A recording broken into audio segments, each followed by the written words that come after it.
한 여인이 남긴 외로움이 절절히 배어있는 그런 글귀를 제가 여러분들에게 소개해드리고 싶습니다.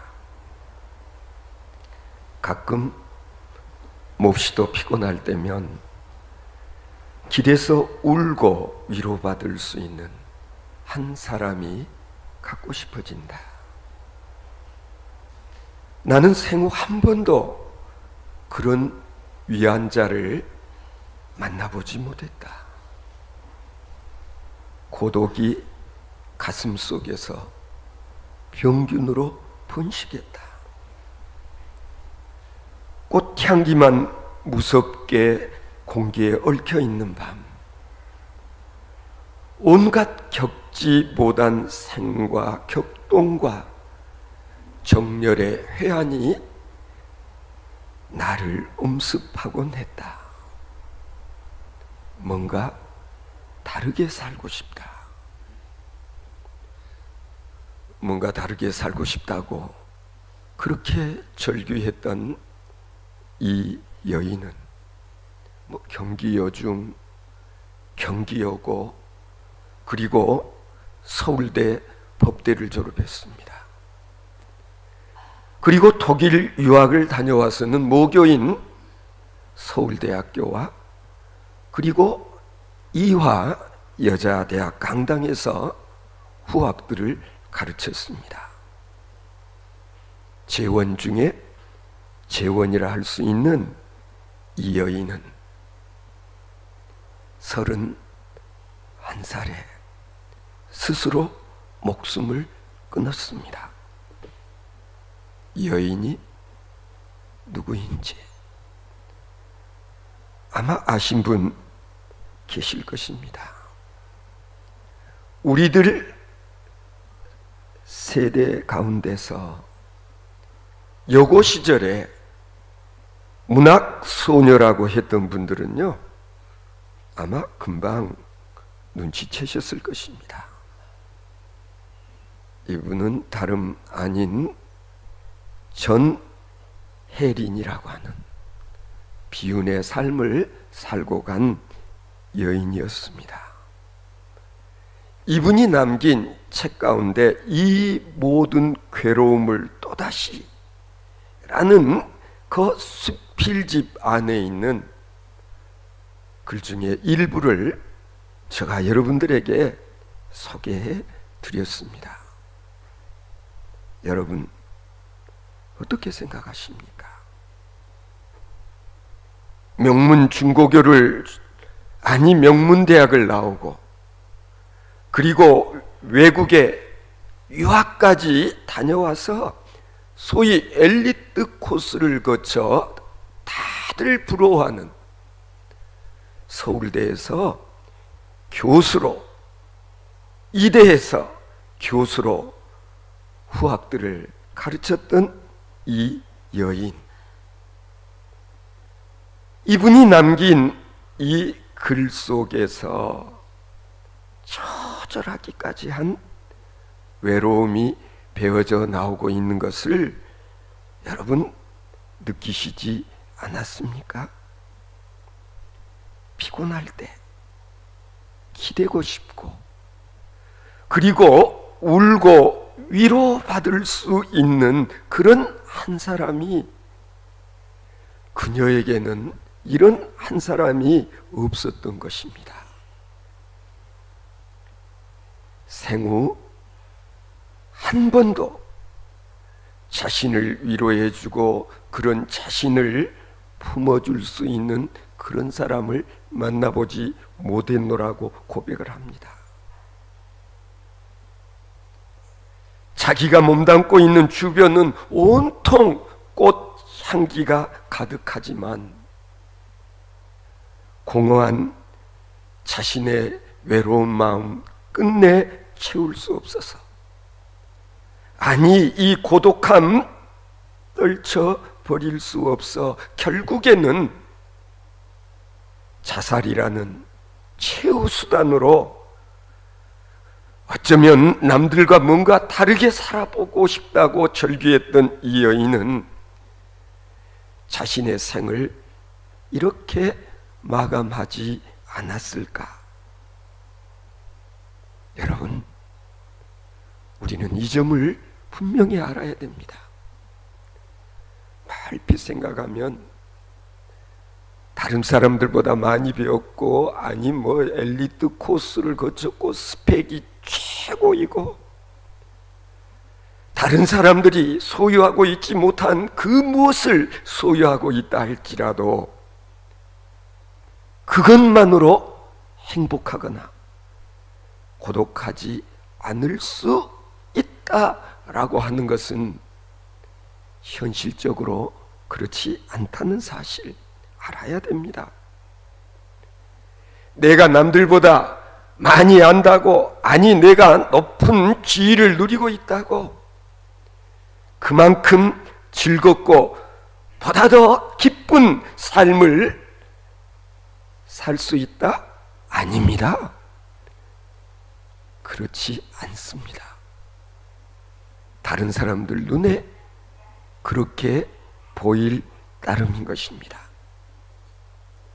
정말 중요한 것은, 아니 우리가 생을 살아가면서 정말 알아야 할 것을 제대로 아는 일이 중요합니다. 남들과 정말 다르게 사는 방법이 뭘까? 우리가 이걸 알아야 하는 것입니다. 여러분은 어떻게 생각하십니까? 여러분 때로 이런 생각해 보시지 않았습니까? 나는 내게 주어진 삶을 좀 다르게, 특별하게 살아보고 싶다는 그런 욕망 있었을 것입니다. 그렇다면 나의 이런 꿈을 어떻게 이룰 수 있을까? 오늘 본문 말씀은 우리가 너무나 잘 아는 말씀입니다. 그리고 우리는 오늘 본문 말씀 읽을 때마다 충격을 받곤 하는 말씀입니다. 오늘 본문 말씀에 보면 내가 아무것도 아니요, 바울 사도의 고백입니다.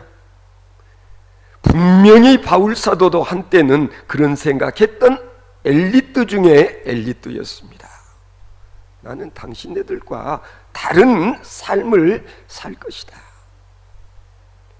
그러나 사도가 되어지고 난 다음 그가 깨달아 알게 된 것, 아니 고백하고 있는 것이 무엇이냐?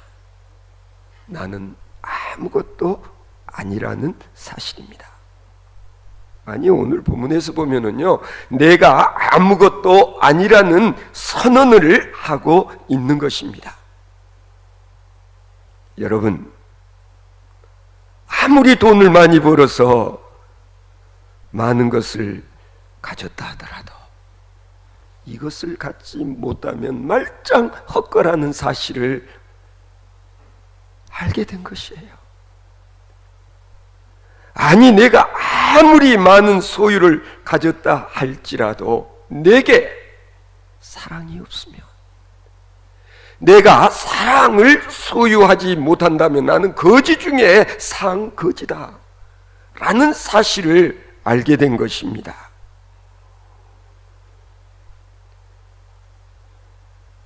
여러분, 마음이 피곤하십니까? 아니 요즘 시리에 빠져 있습니까? 아니면 절망하고 있습니까? 이유가 뭐라고 생각하십니까? 사랑이 없고 사랑을 느끼지 못했기 때문입니다. 믿음이라는 것도 실상은 그런 것입니다. 오늘 본문 2절에 보면은요, 산을 옮길 만한 모든 믿음이 있을지라도, 산을 못 옮겼다는 게 아니에요. 산을 옮겼어요. 하나님 주신 은사로 내가 산을 옮기는 놀라운 일을 체험했지만 막상 이런 일 경험하고 난 뒤에도 이게 별거 아니구나 싶을 때가 있다는 거예요. 언제? 내가 사랑하고 진실된 사랑을 받고 누리지 못하고 있을 때, 이런 것조차도 전혀 소용이 없다는 사실을 바울사도는 경험했던 것입니다. 여러분, 신앙적으로도 그렇습니다. 내가 아무리 신비한 체험을 했고 때로는 방언의 은사도 받았고 때로는 내가 천사의 말을 하는 것 같을지라도 다른 사람들이 지니고 있지 못한 영적인 어떤 큰 능력을 내가 지녔다 할지라도 그런 나에게 사랑이 없다고 한다면 이 모든 은사가 다 헛것이라는 사실을 바울사도는 체험하고 오늘 그와 같은 사실을 이렇게 고백하고 있는 것입니다. 여러분들 자주 교회에 나와서 섬기기도 하고 봉사하시지 않습니까?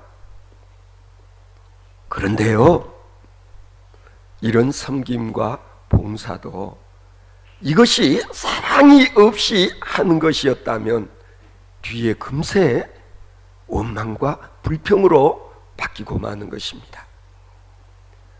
가끔 중년을 넘긴 부인네들 하소연할 때 있지 않습니까? 그저 좋기만 해서 중매로 그래도 결혼을 하기는 했지만 고된 시집살이 힘든 거 다 참았습니다. 아이들 낳아 기르고 그리고 남편 뒤치다거리 열심히 하다 보니 세월을 보낼 만큼 보냈다 싶은 가운데 살아온 지난 날을 되돌아보니까 뭐 하며 살았는가? 뭐 때문에 살았는가? 공허한 마음 떨쳐버릴 수 없는, 그래서 소위 중년의 위기를 경험하는 사람들이 주위에 얼마나 많습니까? 내가 가족을 위해서, 우리 가정을 위해서 지금까지 희생해 오며 살아왔던 내 삶이 이게 무슨 의미가 있는 것인가? 내가 아무런 기쁨도 성취감도 주지 못하는 이유가 무엇인가? 여러분, 이것을 알아야 합니다. 밑에 사랑이라는 게 깔려있지 않았었기 때문이라는 얘기입니다. 오늘 성경 본문 말씀을 통해서 바울 사도는 이렇게 표현을 하고 있습니다. 내 몸을 불사르게 내어줄지라도, 내 몸을 불살랐어요. 남편을 위해서, 자식들을 위해서 내 온몸을 불살랐지만서도, 여러분, 이런 강한 표현이 이 본문 말씀 말고 어디에 있겠습니까? 내가 누구를 위하여 내 온몸을 불사르게 내어 주었을지라도, 이것이 사랑이 없이 했던 희생이요 헌신이었다면 이거 말짱 소용이 없다?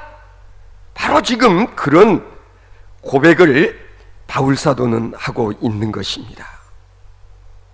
여러분, 사랑이 무엇이기에 그렇습니까? 사랑이라고 하는 것은 결국 믿음의 본질, 믿음의 내용, 우리가 가지고 있는 그 믿음이라고 하는 것이 사랑이라는 것으로 승화되어지지 못하면 그것은 결코 바른 믿음이 아니다 그런 거예요. 자, 예수님께서 세상 계실 때 얼마나 많은 병자를 고쳐주셨습니까? 장님의 눈을 뜨게도 하셨고, 문둥병자를 고쳐도 주셨고, 그리고 죽은 자를 살리기도 하셨습니다. 정말 놀라운 능력을 많이도 발휘하셨습니다. 이적을 행하셨습니다. 그러나 예수님으로부터 병을 고친 사람들, 병 고침의 그 일이 무슨 의미가 있는 것인가? 아니, 장님이 눈을 떠서 주변에 있었던 사람들이 다 놀라워했습니다. 장님이었던 바디메오가 시력을 회복하는 일로 인해서 얼마나 많은 사람들이 놀라워했겠습니까? 문제는 이런 이적을 통해서 하나님을 만나야 하고 임마누엘을 경험했어야 한다. 예수님께서 기적을 행하실 때마다 기적의 현장에 있었던 사람들은 그 자리에서 주님을 제대로 만났었어야 한다는 거예요. 죽은 사람 살린들 언젠가는 또 죽는 것 아닙니까? 살아났던 나사로가 지금까지 살아 있습니까? 그렇지 않지 않습니까? 예수님께서는 그럼에도 불구하고 왜 병든 자를 고쳐주시고 그리고 죽은 자를 살려주셨을까요? 이러한 일들을 통하여 그들이 하나님의 사랑을 체험할 수 있게 되기를 바라는 마음, 병고침을 받고 그리고 문둥병이 낫게 되는, 아니 죽었던 자가 살아나는 이 일들을 통해서 하나님은 우리를 사랑하신다 라는 사실을 체험하고 고백할 수 있었어야 된다라는 거예요. 우리는 매일 예배 드릴 때마다 이 십자가를 바라다 보며 찬송을 부르고 그리고 기도를 합니다. 도대체 이 십자가가 무엇이기에 여기에 걸려 있는 것입니까? 우리는 이 십자가를 바라다 볼 때마다 나 같은 죄인도 내가 지금까지 지었던 그 많은 죄들을 예수님께서는 저 십자가 위에서 당신이 스스로 거룩한 희생 제물이 되심으로 나의 죄, 우리 모두의 죄를 다 속량해 버리시고 말았다. 이게 주님의 위대한 사랑, 주님의 큰 사랑. 그러므로 우리는 이 십자가를 바라다 볼 때마다 하늘의 그 아버지의 큰 사랑이 얼마나 크고 놀라운 것인가를 우리는 이 십자가를 통해서 느낄 수 있어야 된다. 헤아릴 수 있어야 된다. 이 십자가가 우리에게 의미하고 있는 그 사랑을 우리가 깨달아 알아야 된다. 그분이 우리에게 보여준 사랑, 우리는 이 십자가를 통해서 사랑의 뿌리를 알고 사랑의 근원을 알고 그리고 사랑을 배우고 익히고 그 사랑을 삶 속에서 실현할 수 있어야 된다라는 거예요. 그러나 안타깝게도 우리는 보면서도 보지를 못하고 수없이 들으면서도 아직도 제대로 듣지를 못하는 영적 맹인이요, 그리고 귀머거리에 지나지 않는 삶을 살고 있지는 않습니까? 여러분 아십니까? 사랑의 근원이 무엇인지를. 아니, 사랑의 근원은 오직 그리스도라는 사실을 여러분 알고 계십니까? 고백하고 계십니까? 이 세상에서는 사랑이라는 낱말 우리가 수도 없이 듣고 살고 생활하고 있지만 요즘 거짓 뉴스가 때로는 우리를 현혹하는 것처럼 거짓 사랑이 난무하며 거짓된 사랑으로 인하여서 서로 괴롭고 속고 살고 있는 것이 우리의 일상의 삶이 아닌가 말입니다. 예수님은 그런 우리에게 찾아오셔서 진실된 사랑, 아니 하늘 아버지께서 우리를 사랑하시는 그 사랑이 무엇인지를 친히 온 몸으로 보여주셨다는 거예요. 바로 우리는 십자가를 바라다 볼 때마다 이 십자가의 어느 아이콘을 통해서 사랑의 본질을 우리가 깨달아 알아야 된다는 거예요. 저는 언젠가 이 몽고에 다녀오신 어떤 목사님으로부터 그런 얘기를 들었습니다. 이 몽고인은요, 유목민들 아닙니까? 목축업을 대부분 하고 살죠. 그들은 집에 손님이 오면은요, 제일 아끼는 양을 잡아서 요리를 하고 그리고 손님을 대접을 하는데요. 이 목사님도 아마 그런 대접을 받게 됐고 또 대접하겠단다고 양을 잡는다고 해서 그래도 성경에 나오는 그 양 생각을 하고 거룩한 희생양이 되신 주님을 생각하고 이분들이 양 잡는 거 한번 유심히 보고 싶은 생각에서 양 잡는 현장에 아마 있었던 모양입니다.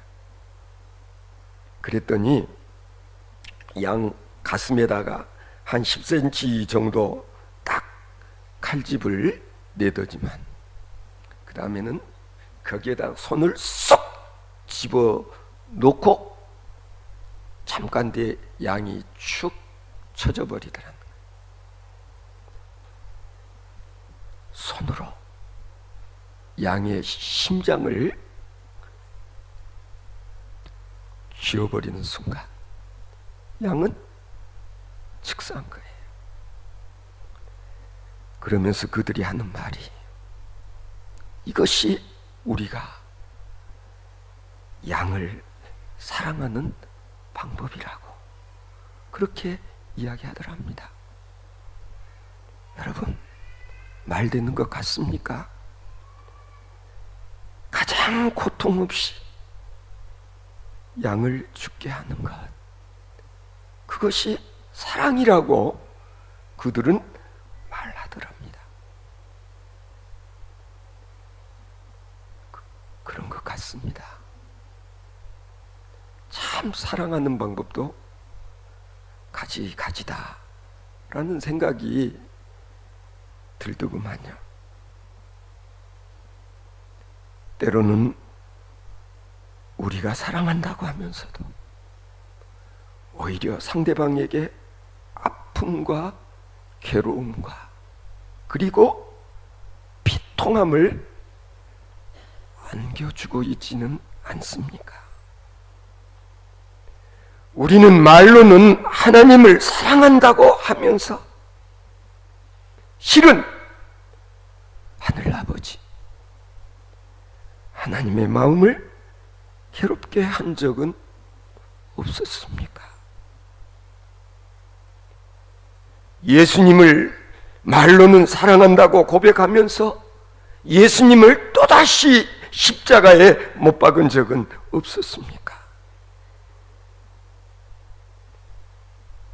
우리는 말로는 교회를 사랑한다고 하면서 성도들의 가슴을 아프게 하고 교회를 어지럽게 하고 교회 성장을 오히려 방해한 그런 적은 없었습니까? 아니 말로는 부모를 사랑한다고 하면서 부모들의 마음에 못을 박은 적은 없었습니까? 성도 여러분, 우리가 진실로 주님을 통해서 참 사랑이 무엇인가를 우리가 제대로 알게 되어질 때, 여기에 정말 놀라운 삶의 지혜가 있음을 발견하게 됩니다. 사랑이라고 하는 것은 이기심이라고 하는 이 속박으로부터 우리를 자유하게 만듭니다. 여러분, 이기심이라는 거, 이거 무서운 것입니다. 사람을 노예화해서 우리의 마음을 어둡게 만드는 것이 이기심입니다. 아니, 이 이기심 때문에 우리는 고독을 경험하게 됩니다. 이 이기심이 우리를 병들게 합니다. 때로는 우리를 무기력하게 만들고 우리를 어리석게 만드는 게 이것입니다. 이것 때문에 자존심을 앞세우고, 이것 때문에 뭔가 다른 사람들과는 다른 그런 대우를 받고자 하는 그런 욕심이 생기는 것입니다. 아니, 이 이기심 때문에 자신을 별개시하고, 그리고 교만한 그런 삶을 살다가 결국에는 절망에 빠지는 것, 이것이 바로 우리의 일상의 삶인 것을 우리는 고백해야 됩니다. 그렇다면 이것으로부터, 아니 이 엄청난 노예 생활로부터 해방되어질 수 있는 길은 어디에 있는 것입니까? 그것은 사랑의 회복입니다. 사랑만이 이기심을 극복하게 하는 것입니다. 여러분, 주님의 참 사랑을 깨달을 때에 우리는 이 이기심이라는 것으로부터 자유하고, 그리고 온전한 그리스도인으로, 자유인으로 살아갈 수 있게 되는 것입니다. 이 자유를 체험한 사람, 이게 진실된 그리스도인인 것입니다. 저는 우리 드림교회가 규모는 작을지라도, 아니 비록 많지 않은 우리들이 모임 가운데서 진실로 주님이 우리에게 가르쳐 주신 그 사랑이 절절히 느껴지는, 아니 주님의 그 사랑의 향기가 배어져 나오는, 그래서 그저 여기 오기만 해도 좋고 정말 밖에서는 느껴지지 않는 그런 그런 사랑이 느껴질 수 있는 작은 신앙 공동체가 되어질 수 있기를 소원합니다. 사람이라는 것은요, 밥만 먹고 사는 것이 아닙니다. 사랑을 먹고 사는 것입니다. 돈이 없어서 괴로운 것이 아닙니다. 진실로 사랑을 제대로 받지 못해서 괴로운 것입니다. 그러므로 다른 그 무엇은 다 없다 하더라도 주님께서 우리에게 본을 보여주시고 우리에게 가르쳐 주신 그 사랑, 내가 너희를 사랑한 것처럼 너희도 서로 사랑해라, 이웃을 내 몸과 같이 사랑해라, 원수까지도 사랑할 수 있어야 하느니라. 괴로운 이유가 뭔가? 이런 사랑을 누리지 못하기 때문에, 이런 사랑을 서로 하고 서로 받지를 못하기 때문에 그런 것입니다. 성도 여러분, 사랑은 우리에게 기쁨을 줍니다. 벅찬 감격을 느끼게 합니다. 없어도 행복한 느낌을 갖게 만들어줍니다. 아니, 우리에게 삶에 힘을 줄 뿐만 아니라 우리로 하여금 소망을 가지고 살게 만들어줍니다. 아니, 사랑하고 사랑받는 삶을 살게 되면은요, 매사가 보람이요, 그리고 삶의 긍지를 갖고 살게 되는 것입니다. 요즘 우리가 왜 이렇게 피곤한 것입니까? 왜 이렇게 지친 것입니까? 사랑이 없기 때문입니다. 우리가 낙심하는 이유도, 절망하는 이유도 사랑을 모르기 때문입니다. 우리는 온유해야 한다는 사실도 알고, 겸손해야 한다는 것도 이미 배워 알고 있습니다. 하지만 온유해지지도 않고 아직 겸손하지도 못한 까닭, 왜 그럴까요? 사랑의 근원이신 예수 그리스도를 아직 제대로 만나지 못한 까닭이 아닐까